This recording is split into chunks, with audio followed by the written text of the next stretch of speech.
Hey guys, welcome to week 4 of remote learning. This week's going to look a little different. We're not going to have a Zoom lesson. We're just going to be using this video as our lesson. I'll be attending a funeral on Monday and won't be available to give that lesson, but I will be available via email, and we can always do like tutorials, Zoom later in the week if needed. So the first part of today's lesson, we're going to read this article that you'll find linked in Google Classroom right here in this Google form. And then, let me make sure it's still recording. Yeah, it is. Okay, so I'm going to read the article to you. It's called Into the Dark Waters. It should be side by side, that's why it looks funky, but I'm going to read the article to you. You guys are going to write a summary for each section, the introduction section and then the 3 body sections, and then just answer some questions. So the title is Into the Dark Water.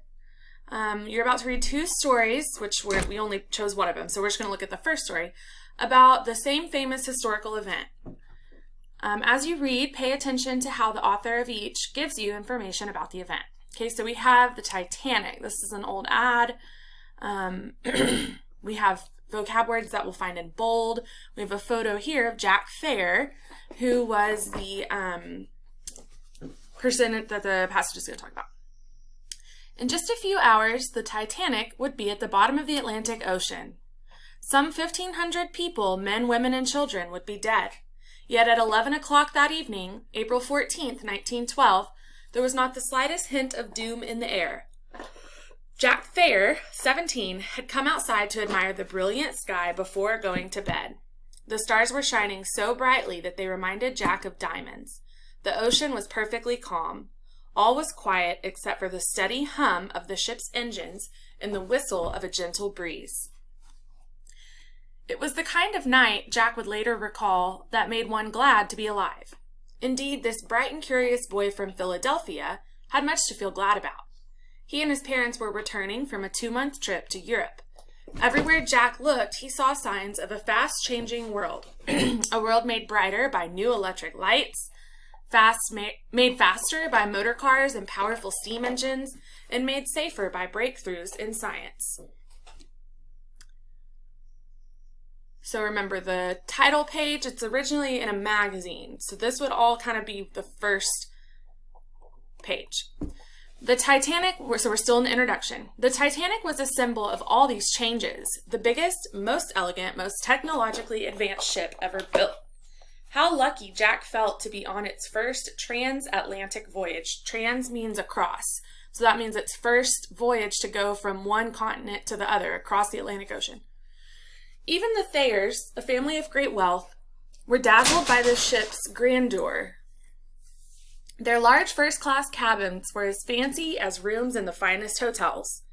There was a swimming pool with a heated ocean water and an exercise room staffed with a professional trainer. Delicious meals were served on dishes etched with gold. Jack, with his dapper wool suits and worldly confidence, mingled easily with the tycoons he met in the first-class lounge and dining rooms. He especially enjoyed his conversations with Thomas Andrews, the designer of the Titanic. Andrews was modest, but he couldn't deny that the Titanic's maiden voyage, or first voyage, was a magnificent success. In 3 days, the ship was due to arrive in New York to great fanfare. Okay, so that was the first section. Okay, so right here where it says write a paragraph summarizing the introduction section of this passage, that's everything I just read is what you're going to type right here. Okay, the next section is titled Unsinkable. It was almost 11:30 when Jack went back to his cabin, which was next to his parents' suite. He called goodnight to his mother and father. Just as he was about to get into bed, he swayed slightly. He realized the ship had veered to the left as though she'd been gently pushed, he would later say. The engines stopped, and for a moment there was quiet that was startling and disturbing. There's some pictures over here of the restaurants and the dining halls. Then Jack heard muffled voices and running footsteps. He threw on his overcoat and slippers and told his parents he was going to see what happened and rushed outside. Soon he was joined by a crowd of first-class passengers, including his father. Jack wasn't worried.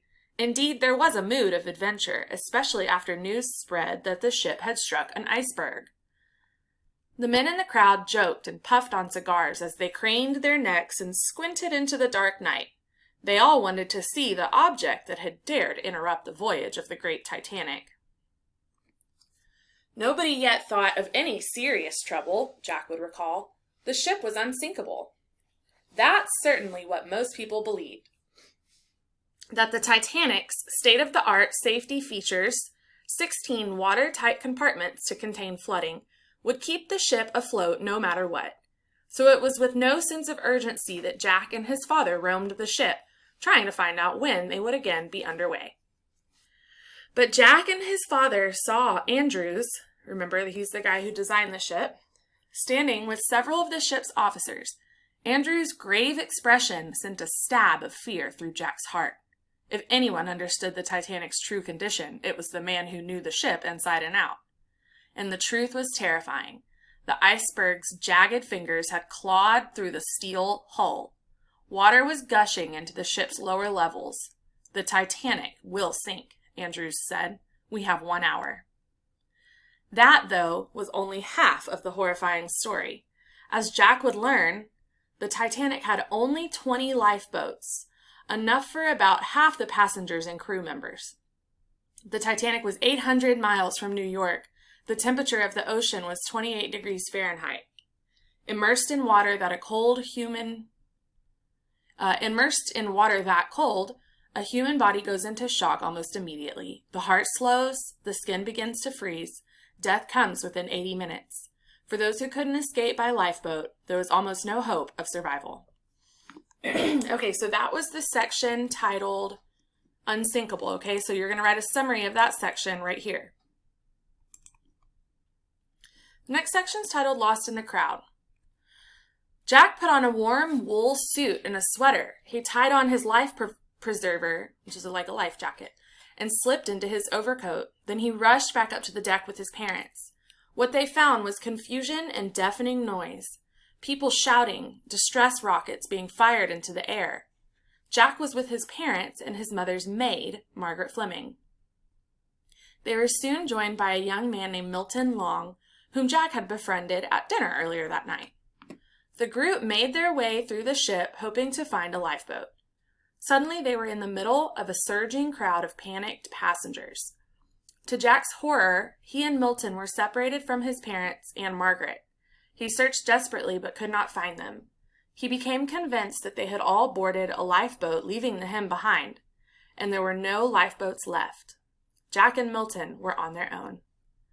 Amid the noise and panic, the screams and shouts and explosions, Jack and Milton tried to bolster each other's courage as the ship continued to sink. I sincerely pitied myself, Jack said, but we did not give up hope. They determined that their best chance for survival was to wait until the ship was low enough in the water that they could jump in without injuring themselves. That moment came at about 2:15 a.m. The ship lurched forward, its bow plunging deeper into the black waters of the Atlantic. Jack and Milton shook hands and wished each other luck. Okay, so here's an image that this is the top of the ship. So basically when it went down into the water, it went nose first. Milton went first, climbing over the railing and sliding down the side of the ship. Jack would never see him again. Jack threw off his overcoat, and, he later said, with a push of my arms and hands, jumped into the water as far out from the ship as I could. Down, down I went, spinning in all directions. He struggled to the surface, gasping from the cold, his lungs near to bursting. He'd been floating for only a few minutes when one of the ship's enormous funnels broke free. That's what these were right here. In a shower of sparks and black smoke, it crashed into the water just 20 feet from Jack. The suction pulled him under the water once again. This time he barely made it back up. Okay. But as he surfaced, his hand hit something, an overturned lifeboat. 4 men were balancing on its flat bottom. One of them helped Jack up. From there, they watched the Titanic in its final agonizing moments, the stern rising high into the sky, hundreds of people dropping into the sea, and the lights finally going out. Then in a moment of eerie quiet, the ship disappeared into the sea. Okay, so that was the section titled Lost in the Crowd. Okay, everything I just read, you're going to type as a summary right there. Now we're going to start the section, A Wailing Chant. The silence was broken by the first frantic cries for help. People, hundreds of them, were scattered everywhere in the water, kept afloat by their life vests. The individual cries became a continuous wailing chant of terror and pain and desperation. Jack had said. Over the next few minutes, he and the others on the lifeboat managed to pull 24 men out of the water alive. The group was packed like sardines on the boat, their arms and legs tangled together. Freezing waves washed over them. Nobody moved for fear of slipping into the water. Little by little, the terrible wailing faded. Floating in the silent blackness, numb with cold and fear, Jack waited for death. But then came a light. At 4:30 a.m., a ship called the Carpathia broke through the darkness. Its captain had received the Titanic's distress call and rushed the ship through the icy waters. Among the first faces Jack saw when he boarded the rescue ship was his mother's. Margaret was also aboard. The joy of their reunion was overwhelming.